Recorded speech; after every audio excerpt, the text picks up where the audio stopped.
No, profe, no se ve. Permítame un momento.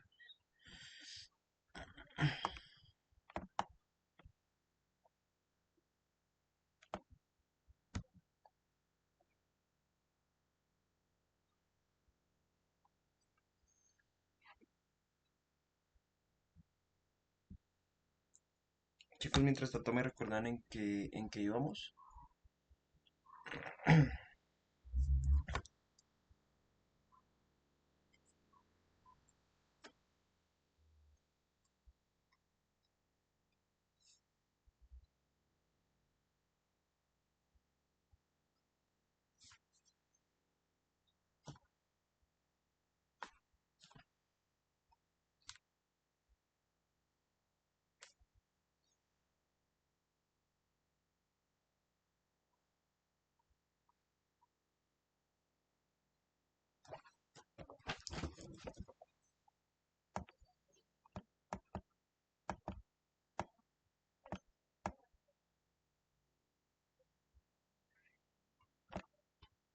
Profe, creo que la última clase era como que yo me acuerdan como de las pirámides de algo, Egipto, de México.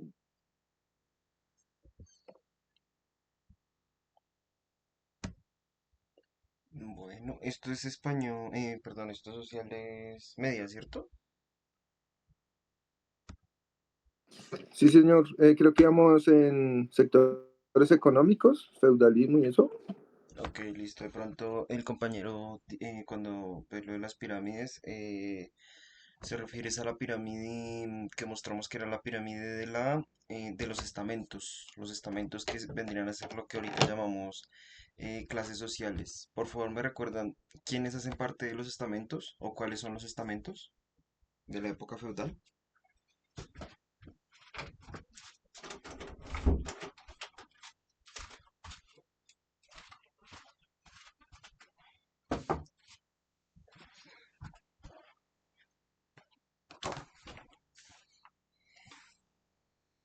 Los nobles, los amigos y el pueblo, ¿cómo? ¿Los nobles y quién, perdón? Los cleros, Ok, el clero. Ya dijeron El feudo. el feudo. No, Y Estado Llano, creo, profe. no. tercer estado, No, el tercer estado no hace parte de los estamentos.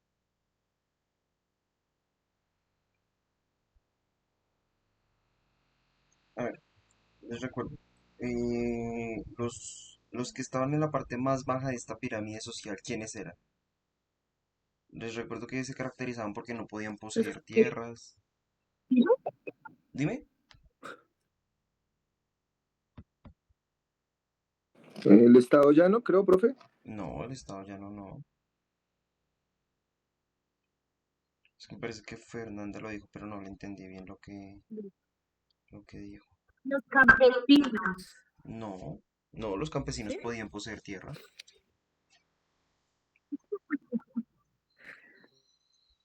los nobles. No, los nobles son alguien importante, ¿no? Eso se puede deducir hasta en la actualidad. Eran los únicos de los estamentos que no podían poseer nada. Carolina, no, no eran esclavos. ¿Sanos? No,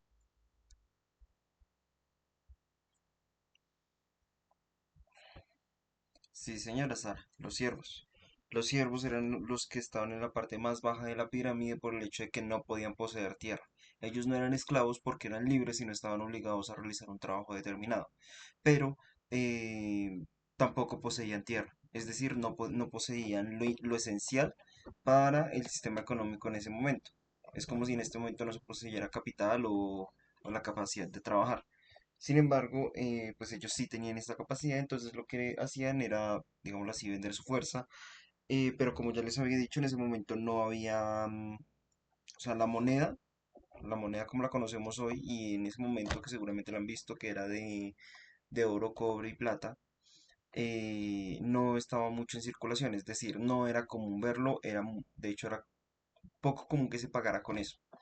Entonces, ¿con qué creen que les pagaban a los siervos? Con comida, profe. ¿Con qué más? Sí, con comida, pero ¿con qué más? Con vivienda también. Sí, señor, con vivienda y con comida, como lo habíamos hablado la clase pasada. No, con tierras no, porque lo que les decía, ellos no tienen derecho a poseer nada. Entonces, digamos, cuando digo vivienda, cuando decimos vivienda nos referimos a que le dan un techo de una manera temporal. Es decir, usted me trabaja esta tierra por, no sé, 2 meses, entonces durante esos meses usted tiene el derecho de vivir aquí en este lugar que le estoy dando. Pero cuando termine de trabajar, tiene que desocupar el lugar. Una clase de arriendo, por así decirlo. ¿Sí? Entonces no podía poseer. Animales tampoco podía poseer, ellos no podían poseer nada. Pero bueno, entonces, sobre esas personas, ¿sí? Los segundos que están en el lugar más bajo, ¿quiénes eran? O sea, ya están los siervos que no podían poseer nada. Entonces, ¿quiénes están por encima de los siervos? Inmediatamente por encima.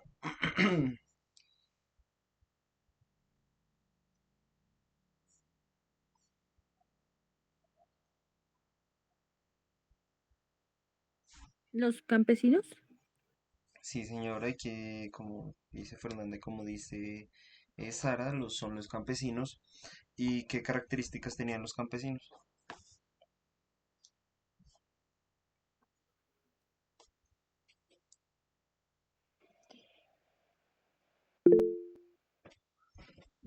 Señora Carolina. Eran los dueños de las tierras donde trabajaban los siervos. Mm, sí y no. Ellos tenían derecho a poseer las tierras, pero ellos no, digamos que la tierra de ellos era pequeña, entonces la trabajaban como se trabaja actualmente, o bueno, como trabajaban actualmente los campesinos, o algunos, que es trabajando su propia tierra. Pero sí o sea, eran dueños de su Eran, propia tierra. Eh, Señora, ¿quién está hablando? Fernanda. Eran los que pues le daban los frutos y todo lo que ellos producían al señor feudal. Sí, le pagaban tributos al señor feudal, que a su vez era el encargado de pagárselos al rey. Listo. Y después de los siervos, de los esclavos, perdón, de los campesinos, ¿quién seguía? Ya tenemos siervos, luego están los campesinos, ¿quién sigue? El feudal, No, el clero, sí señora, el clero, que si bien podía poseer feudos, no siempre lo hacía, o no todos los cleros, por ejemplo, lo hacían. Y pues les recordado que era como la autoridad ideológica que tenía el rey, ¿sí? Y después del clero, ¿quién estaba? Los nobles. Sí, señor, los nobles que también podían poseer feudos, el ellos rey. no, no, los nobles. Primero están los nobles, que pues sí eran los señores feudales más importantes por el hecho de que administraban para ellos, por así decirlo. ¿A qué me refiero con esto? Em, los cleros administraron los feudos cuando les encomendaban uno, que no era siempre, o sea, no, un clero no siempre tenía un feudo, o una iglesia no siempre tenía un feudo, pero digamos que esa administración iba para sostenerse y para pagar el dote, el dote no, el impuesto. ¿A quién? ¿A quién cree que le pagaba el clero? De hecho, todavía al pasa rey. eso. No, A los, al noble. no, A los nobles. No, señora.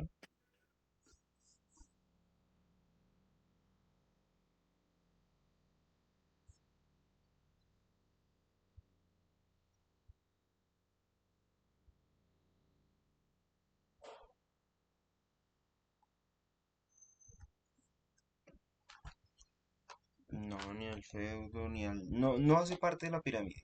Y de hecho todavía pasa.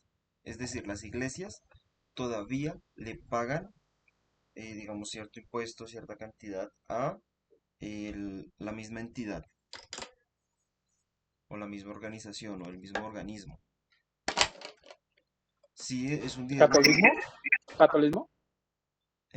no es catolicismo y no porque el catolicismo es una religión, pero por ahí va la cosa. Las iglesias católicas le dan el diezmo ¿a quién?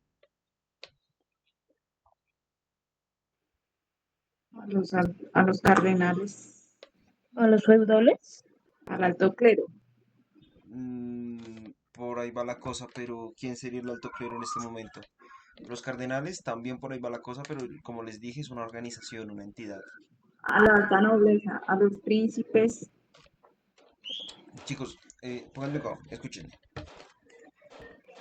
En ese momento, o sea, del siglo V al siglo XV, el clero le pagaba ese diezmo a alguien. Y en la actualidad, las iglesias católicas le siguen pagando ese diezmo a la misma entidad. ¿Cuál entidad creen que ha sobrevivido todo este tiempo?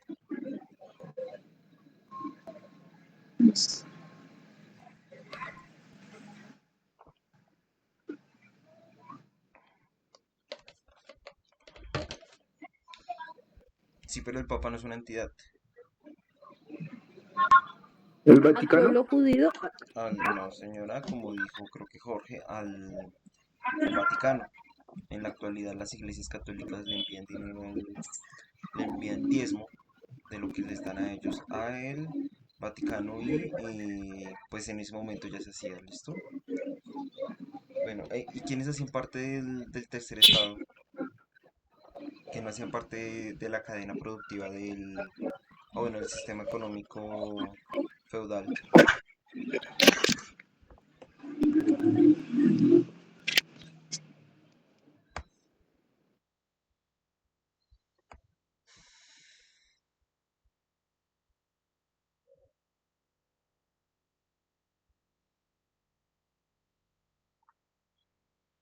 ¿No se acuerdan?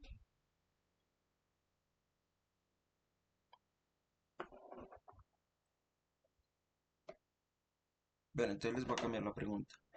Em, ¿Qué hizo que se formaran las grandes ciudades?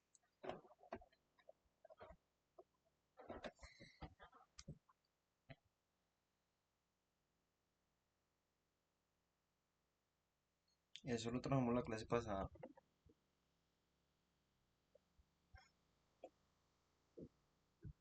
Bueno, chicos, les recuerdo que las grandes ciudades en ese momento pues no existían, ¿sí? No, no habían grandes ciudades como las conocemos ahora, ni como las podemos llegar a leer en los libros. Eran pequeños, digamos no caseríos, pero eran pequeños en comparación a lo que hoy conocemos, muy, muy pequeños. Y esto era porque pues el sistema económico era feudal, entonces la gente estaba en el campo donde se podía cultivar. Y los que estaban en la ciudad o los que habitaban en la ciudad o eran campesinos, que era una minoría, hacían parte del tercer estado que no estaba no hacía parte de esta cadena del feudalismo, ¿sí? Esto es porque ellos eran artesanos, eran em, comerciantes o eran estudiantes o tenían alguna profesión que ejercían en la ciudad, ¿listo? Entonces, cuando comenzaron a crecer las ciudades por temas como la peste negra, por temas como que la educación, perdón, la educación no, por temas como que comenzó a escasear la comida, que comenzó o se dio cierto fenómeno del cambio climático que lo que hizo fue deteriorar la tierra, entonces ya no se cultivaba tanto, o el rey y los feudos como riñendo, teniendo ciertas diferencias. Entonces esto hizo que muchas personas se dirigieran a las ciudades. Y ahí, al borde de la ciudad, en el área limítrofe de la ciudad, se crearon los burgos, que fue donde se comenzaron a establecer los comerciantes. ¿Listo? Las rutas marítimas, perdón, de marinas, se dieron porque aquí en esta parte, bueno, atención, aquí en esta parte habían diferentes religiones, estaba la religión musulmana, bueno, habían varias religiones que no creían en Dios. Entonces digamos, em, ¿cómo decirlo?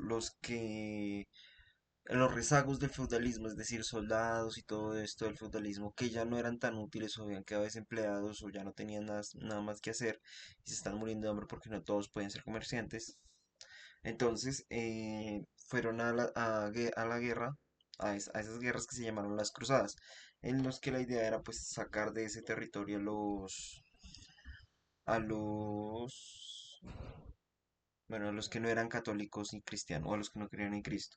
Esta tierra era importante porque precisamente ahí estaba la tierra prometida, es decir, ahí estaba, eh, bueno, ahí está todo lo que ustedes han escuchado en la Biblia, por lo general, estaba aquí en esta parte, ¿sí?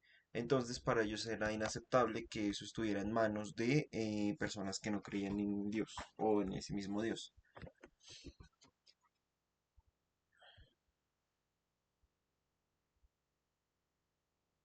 Bueno, también esa cuestión de los viajes marítimos, porque pues ya no era tan seguro viajar en tierra, lo que generó fue el descubrimiento de América. Y este descubrimiento de América, bueno, ustedes ya sabrán la historia de Cristóbal Colón, la Niña, la Pinta y la Santa María. Una se perdió, llegaron primero a una isla, luego llegaron a lo que conocemos como Panamá, en fin. Em, lo que esto generó fue la explotación de los recursos naturales del Nuevo Mundo. ¿Cuál es el Nuevo Mundo?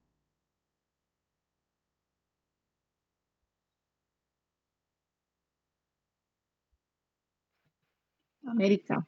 Ajá, el Nuevo Mundo es América. Entonces generó la explotación de recursos naturales, no tanto como, por ejemplo, eh, como lo vemos ahora, sí, que de pronto agua, vegetación, fauna, todo esto, no tanto, sino más que todo oro, oro, acero, todo esto. Igualmente, bueno, esto lo que hizo fue crear el mercantilismo. El mercantilismo fue el sistema económico que precedió al feudalismo y fue como el que sirvió eh, de transferencia, de transmisión, de conector entre lo que era el sistema feudal y lo que era lo que es el sistema capitalista.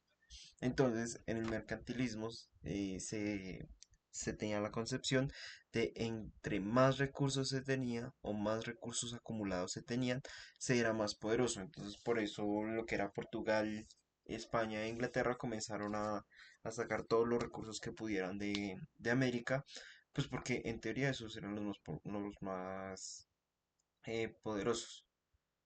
Y esto generó el intervencionismo y el monopolio. Monopolio es referencia, bueno, ahorita les voy a explicar qué es el monopolio en el capitalismo. Y el intervencionismo es el Estado actuando, o bueno, en estos casos las coronas, regulando el mercado. En esto se generó algo que todavía está presente y es la balanza comercial favorable. ¿Qué es la balanza comercial favorable? Que lo que usted le compre del exterior, es decir, lo que usted importe no puede ser más caro de lo que usted exporte, ¿sí? Entonces, lo que usted no puede comprar más caro de lo que vende. Eso es, digamos, en resumidas cuentas, la balanza comercial favorable. ¿Queda claro?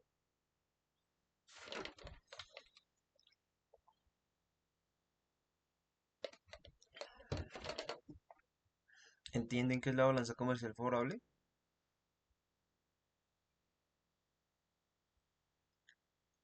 Sí, señor. Listo. Entonces, Sí, señor.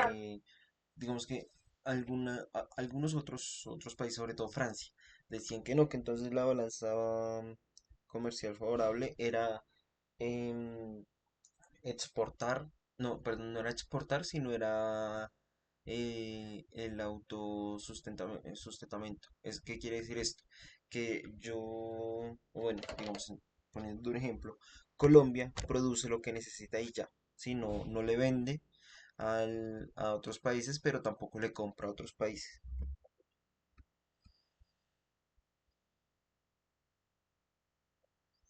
Bueno, y durante este periodo también se generó algo que se llamó el protestantismo o reformas protestantes. Ya vamos a hablar de eso.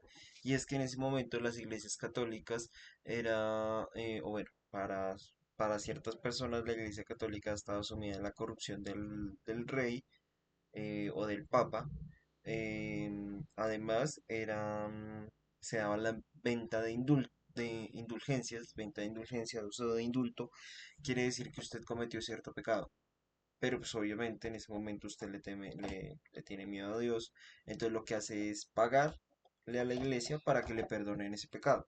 Eso no está en la Biblia, entonces eso es algo que no les gusta a muchas personas. Y la otra es la riqueza monetaria como algo muy importante, es decir, aquí se le da mucho valor a este tipo de cosas, a lo material, ¿sí? Entonces por eso ustedes van a ver que la cruz de oro, que la copa de plata, todas estas cosas y esto no tiene sentido. ¿Por qué no tiene sentido? Ustedes que, perdón, ustedes que crecieron, que se criaron por lo menos o que son de una religión católica o cristiana, ¿por qué no tiene sentido esto?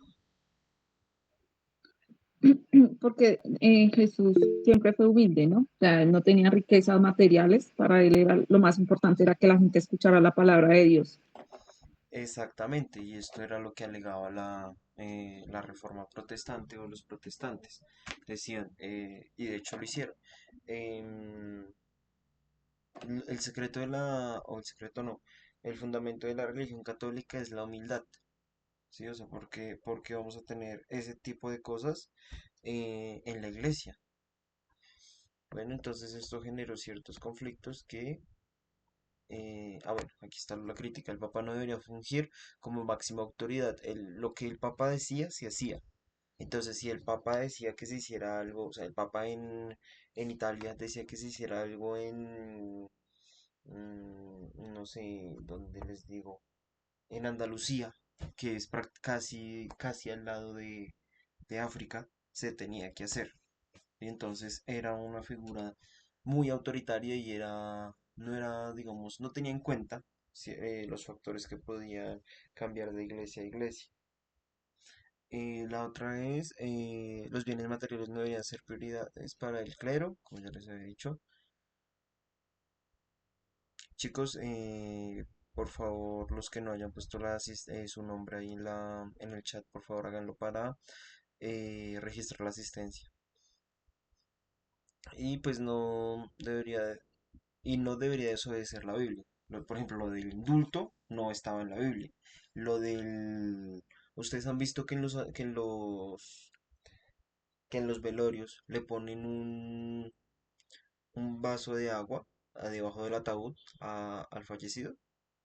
Eso es porque o bueno, cuando se supone que cuando uno muere no va al cielo y al infierno de una vez, sino que primero va al purgatorio y quema sus pecados. El purgatorio, como pues, es el hecho de quemar los pecados, ya quiere, o bueno, ya está relacionado con lo que viene a ser el fuego. Y sí, entonces en teoría eso es un lugar que pues está en llamas y por eso el vaso de agua. Sin embargo, esto no está en la Biblia, o por lo menos no estaba en la Biblia en ese momento, entonces era algo con lo que los protestantes no estaban de acuerdo. Y aquí es donde aparece Martín Lutero. Yo creo que todos han escuchado hablar de Martín Lutero, es un personaje que se menciona mucho, aunque no sé, de pronto no saben quién sea. Entonces, este era un monje que estudió teología. Teología era como estudios religiosos, por así decirlo. Y en sus estudios se preguntaba, eh, hizo 90 creo que 98 ensayos sobre eso, cómo podían las personas alcanzar la salvación. Y entonces él identificó o decidió, porque digamos que esto no es algo muy científico, que la fe era la manera de ser salvados. Es decir, si usted quería ser salvado, no podía ser, ¿cómo decirlo?, pagando, sino que tenía que ser a través de la fe de Dios. No se podían perdonar sus pecados si no era a través de su propia fe. La reforma protestante incluía cosas como, por ejemplo, no obedecer al papado romano, el matrimonio para el clero, en ese momento no se pueden casar, ellos sí se querían casar, y no a la indulgencia, como ya les había dicho, pues esto no estaba en la Biblia, entonces no estaban de acuerdo. Estos eran, digamos, tres de lo principal que se quejaban la reforma protestante, pero pues había más cosas. Digamos que el clero, perdón, los protestantes encontraron apoyo en el pueblo popular, en el campesinado y en los príncipes de Alemania porque el Papa Romano condicionaba mucho a los príncipes, entonces eso, a los principados y esto, entonces eso no les gustaba a ellos. Sí, si yo soy el rey, tengo que ser la máxima autoridad, no tiene por qué alguien que ni siquiera está aquí decirme cómo es que tengo que gobernar. Eso, o bueno, eso en parte hacía la iglesia. Y pueblo popular y campesinos lo hacían porque ellos no podían pagar el indulto. Si ellos no eran personas adineradas, no tenían cómo pagar el indulto. Entonces no, digamos que esta parte, ellos eran excluidos de esa parte, entonces pues obviamente no les gustaba. Y obviamente si uno tiene fe y a través de la fe le perdonan los pecados, entonces es mejor que si tuviera que pagar. Esto trajo varios beneficios, como lo fue la alfabetización y la educación. Más o menos en esta época es donde comienzan a instalarse los colegios como los conocemos actualmente. Y pues alfabetización, la gente, mm, por lo mismo la educación, pues la gente comenzó a leer y además se tradujo la Biblia. Sí, entonces eso favoreció mucho al tema de la traducción de la lectura, o bueno, de la alfabetización. Y además, les dijo, se tradujo la Biblia. No me acuerdo cómo se llama este señor. Bueno, un sociólogo, espero ahorita acordarme el nombre. Weber, Weber. Weber se pone a estudiar el suicidio. ¿Sí? Ustedes sabrán, los sociólogos estudian pues, temas sociales y entonces se pone a investigar sobre el suicidio. Y descubre que en los países más em, bueno, descubre que hay países donde se suicidan más que otros, eso es normal, pero entonces descubre ciertas coincidencias, como por ejemplo la religión. Entonces se pone a investigar más y se da cuenta que em,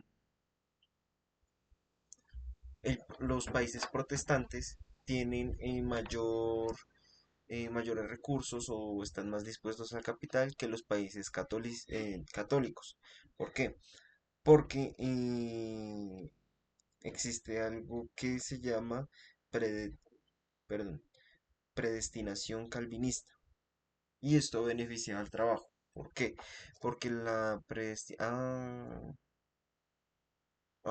creo que a Kelly Johanna, cuando le califiqué la guía de artes, imagino que era, le pregunté que en qué grupo estaba porque ella lo subió en dos grupos diferentes.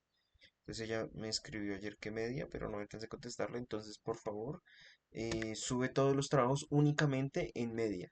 ¿Listo? En el Classroom que te corresponde, no los subas en los otros. Bueno, y bueno, la predestinación calvinista dice que entre usted mejor le vaya económicamente, significa que usted ya está predestinado para ir al cielo. Sí, para ser perdonado por su fe y todas estas cosas. Entonces, pues, ¿qué pasa? Que la gente comenzó o tiene el afán de conseguir más y más y más dinero, la mayor cantidad de dinero posible. ¿Para qué? Pues para, obviamente, para no, y para saber que no se va a ir al infierno. ¿Qué países que ustedes conozcan o qué países imaginan que son protestantes? Teniendo en cuenta esta característica, que son personas que cada vez quieren más y más y más dinero. Inglaterra, Inglaterra, bueno, Los europeos. los China. europeos, no. China no. Porque Estados Unidos, sí, señora Sara. Lo que pasa con China es que China sigue un modelo socialista implementado en el capitalismo, en el contexto capitalista, sí, en un contexto capitalista, un contexto globalizado capitalista. Entonces, digamos que en el exterior es capitalista, pero en el interior es socialista. Entonces la gente no tiene una gran cantidad de riquezas y el país en teoría sea rico. Sí, esa riqueza digamos que es distribuida de cierta manera. ¿Listo? Venezuela, no. En Sudamérica no somos así. En Venezuela, en Sudamérica lo que pasa es que somos eh, católicos, pero pues por este contexto global en el que se nos acercan más culturas o conocemos más culturas, pues estamos como entre, para mí estamos como entre el protestantismo y el catolicismo, aunque seamos únicamente católicos. Porque incluso eh, ser rico y no darle a otros está mal aquí. Entonces, si se tiene plata y no se es bondadoso con los que no, se está mal. No sé si ustedes alguna vez hayan ganado un chance o algo así, que a las personas que atienden, a las mujeres que atienden, se les da parte del dinero, ¿sí? No es una parte grande, pero es una pequeña parte. Eso demuestra que a nosotros nos da pena eh, el progreso, por así decirlo. ¿Sí? El progreso económico o en lo material, por lo menos. Porque somos católicos que estamos inmersos em, en esta cultura globalizada.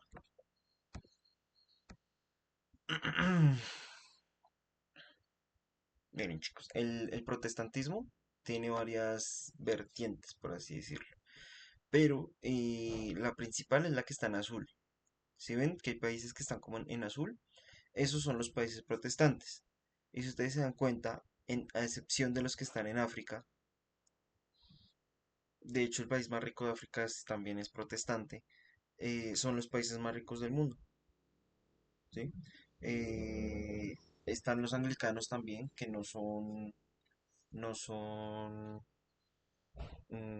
protestantes, pero pues vienen de la misma corriente, entonces también siguen la predeterminación calvinista.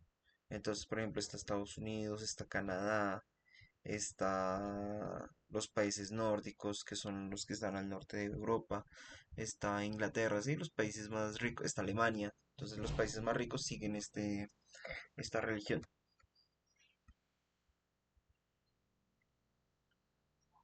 Bueno, y todo esto lo que hace es generar una clase social llamada la burguesía o la clase burguesa. Entonces, esta clase lo que hacía era, o bueno, destacaban por la importancia del dinero, que ahora lo vamos a llamar capital, las relaciones comerciales y la sociedad de clases organizada por la acumulación del mismo capital. ¿Qué quiere decir sociedad de clases organizada por la acumulación del capital? Usted, entre más capital tenga, más alto está en la pirámide social.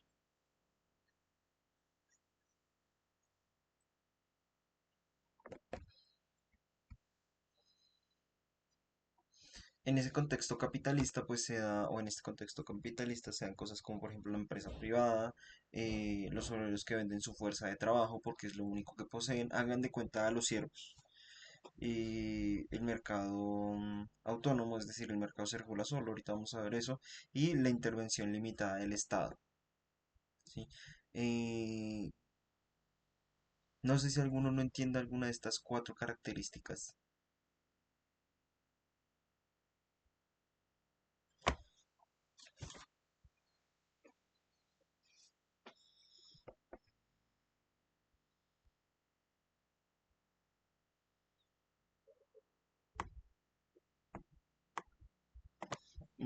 A ver, Cristian Castillo. Cristian, ¿qué es la intervención limitada del Estado? ¿O qué quiere decir para usted la intervención limitada del Estado? ¿Qué se imagina que es?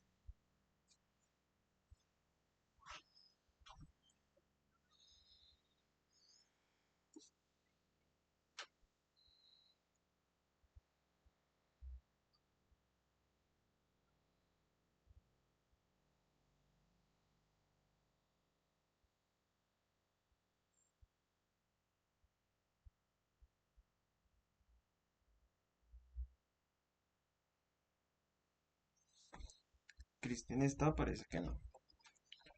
Entonces voy a anotar a Cristian aquí. Eh, bueno, ya que sabemos que aquí está Alfredo, entonces Alfredo, para su merced, ¿qué significa la intervención limitada del Estado? ¿Qué cree que quiere decir eso? Ya que Cristian no está.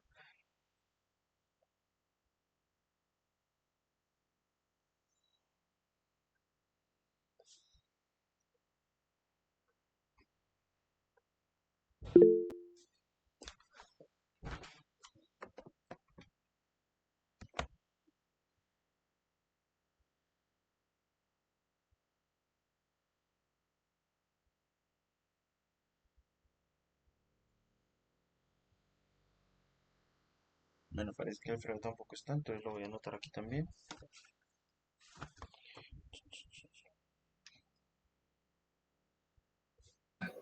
Ay, profe, discúlpeme, no había abierto el micrófono. Buenos días. Ah, ok. Buenos días, Alfredo. Para su merced, ¿qué significa la intervención limitada del Estado? ¿Qué cree que significa? Entonces, pienso que significa que el Estado nos da una intervención en cuanto a nuestros emprendimientos, en cuanto a nuestros movimientos comerciales. Nos da una intervención para proteger los derechos de los ciudadanos, para mantener un orden que facilite un funcionamiento correcto en el mercado. Ok, listo. Sí, Alfredo, va por ahí la cosa, pero hay que aclarar algo. En el capitalismo los individuos no tienen derecho.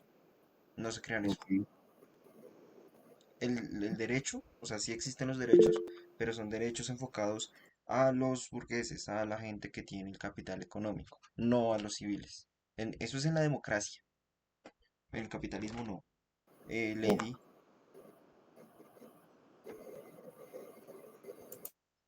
Lady, gracias, Alfredo. Lady,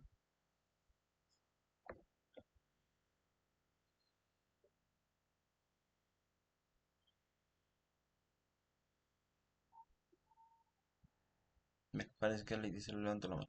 Listo, chicos, entonces por tiempo, o sea, los ciudadanos privados. La próxima clase explicamos mejor lo del el tema de los derechos, ¿listo? Ya por hoy, pues vamos a dejar por ahí.